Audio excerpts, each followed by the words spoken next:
Arestado ang isang individual na tinaguriang top 3 most wanted person sa provincial level at top 2 municipal level sa ikinasang Manhunt Charlie Operation ng mga kapulisan sa Barangay Sinundulan, San Remigio, Antique. Nito lamang ika-31 ng Agosto taong kasalukuyan.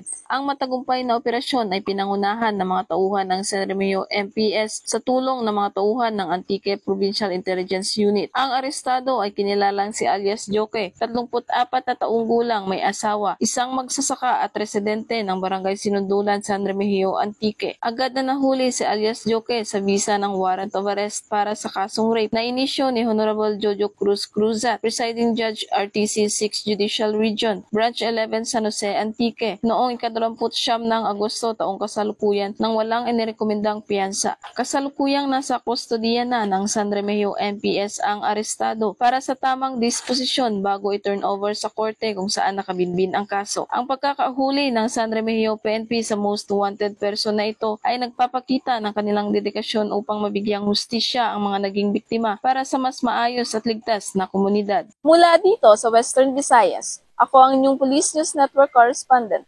Patrolwoman Yulibel Albior, alagad ng batas, tagataguyod ng balitang pulis.